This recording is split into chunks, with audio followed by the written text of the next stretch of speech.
चलिए दोस्तों, 11th commerce.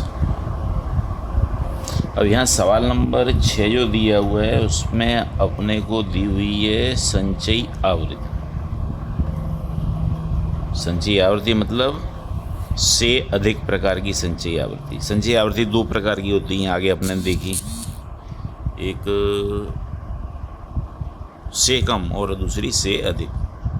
यहाँ अपने को से अधिक प्रकार की संचय आवृत्ति दी हुई है। अब जब भी अपने संचय आवृत्ति बनाते हैं तो उसके अंदर अपने उपयोग करते हैं किसका, अधः सीमा का। यानी जो पहली संख्या दी हुई है आपको 44.5, वो क्या दी हुई है अपने को, अधः सीमा। उसके बाद की संख्या दी है 49.5, यानी वो दूसरे वर्ग की क्या दी हुई है, अधः सीमा। तो दूसरे वर्ग की जो अधः सीमा वो पहले वर्ग की क्या हो जाएगी, ऊर्ध्व सीमा।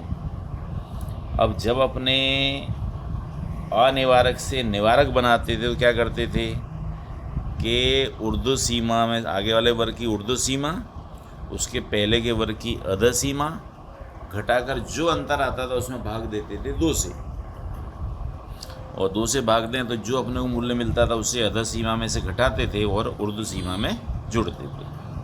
ये किस में करते थे, जब अनिवारक से निवारक बनाते तब। अब यहाँ पर अपने को जो संचयी आवृत्ति दी है उससे अपने को अनिवारक श्रेणी तैयार करनी है, यानी उसकी मूल आवृत्ति बनानी है अपने को। तो पहले जो प्रक्रिया की अपने जो अधः सीमा में से घटाने की और ऊर्ध्व सीमा में जोड़ने की, अब उससे विपरीत प्रक्रिया अपने करेंगे। तो सबसे पहले अपने ज्ञात कर लेंगे वर्ग लंबाई। तो वर्ग लंबाई क्या होगी, पास पास के दो अधः सीमा बिंदु के बीच अंतर, पास पास के दो अधः सीमा बिंदु के बीच के अंतर। अब यहाँ अंतर देखें तो पहली संख्या दी हुई अपने को 44.5, दूसरी संख्या दी अपने को 49.5, यानी 49.5 में से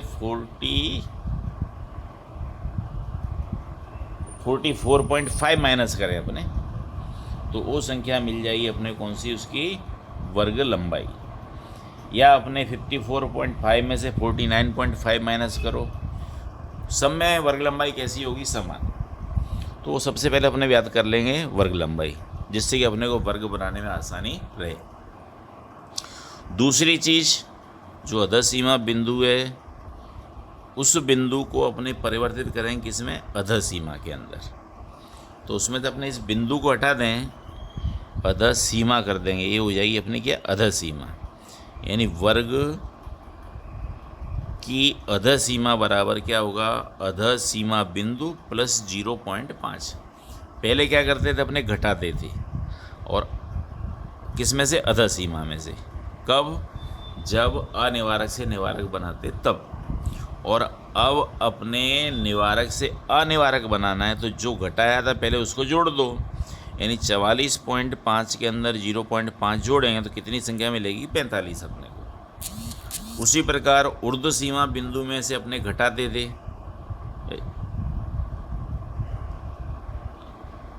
ऊर्ध्व सीमा बिंदु के अंदर अपने जोड़ते थे, तो अब क्या करेंगे, उसको अपने माइनस कर देंगे। तो उसे देखें अपने, तो वर्ग की ऊर्ध्व सीमा यानी बाद वाले वर्ग की जो सीमा दी हुई है वो क्या होगी, अपने वर्ग की हो जाएगी ऊर्ध्व सीमा। अगली संख्या दी है अपने को 49.5, उसमें से अपने माइनस करेंगे 0.5 तो संख्या मिलेगी अपने को 49। इस प्रकार अपना वर्ग पहला बनेगा 45 से 49 का, यानी 49 का। अब यहाँ पर अपने को दी होगी संचयी आवृत्ति, तो अपने उसकी मूल आवृत्ति अपने ज्ञात करनी पड़ेगी। तो पहला जो वर्ग है से अधिक के अंदर प्रारंभ की कीमत बड़ी होगी और से कम के अंदर अंतिम कीमत बड़ी होगी। तो 44.5 के सामने अपने संचयी आवृत्ति दी है 500, उसके बाद वाली संचयी आवृत्ति है कितनी, 470। तो 500 में से 470 घटाएंगे तो संख्या मिलेगी अपने को 30, और 30 संख्या होगी प्रथम वर्ग की आवृत्ति। इस प्रकार क्रमशः अपने घटाते जाएंगे तो अपने को एक जो उसकी श्रेणी मिलेगी वो इस प्रकार की बनेगी। सवाल दिया है पहले अपने को अधः सीमा बिंदु या उससे अधिक। ये संख्या दी है 44.5 से लेके 79.5 तक। संचयी आवृत्ति दी हुई है अपने को 500 से लेके क्रमशः घटते क्रम के अंदर कहाँ तक, 0 तक। अब अपने पहला वर्ग बना अपना कौन सा, 45 से 49 का। इस प्रकार क्रमशः अपने वर्ग को बनाते जाएंगे। हर वर्ग के लिए अपने को ऊर्ध्व सीमा और अर्ध सीमा ज्ञात करनी नहीं है, पहले वर्ग की ज्ञात कर लेने, फिर उसको क्रमशः लिखते जाएंगे। तो पहला वर्ग आपका 45 से 49 का, दूसरा होगा 50 से 54 का। इनके बीच का अंतर समान होना चाहिए, जितनी वर्ग लंबाई है उतना। जैसे 50 में से 45 घटाएं कितना मिलेगा अपने को, 5। 54 में से 49 घटाएं कितना मिलेगा, 5। तो अपनी ये श्रेणी बन जाएगी कौन सी, अपनी अनिवारक श्रेणी। उसी प्रकार से क्रम से लिखते जाएंगे, 55 से 59, 60 से 64 और अंतिम वर्ग होगा आपका 80 से 84। अब अपने यहाँ संचयी आवृत्ति दी है, उससे अपने को ज्ञात करनी पड़ेगी आवृत्ति।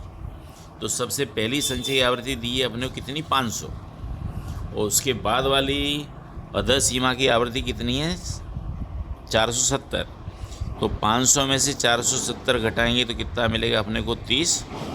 यानी ये आवृत्ति अपनी हो जाएगी कौन सी, 45 से 49 के वर्ग की। फिर अपने 470 में उसके बाद की संख्या 390 घटाओ तो संख्या कितनी मिलेगी अपने को, 80।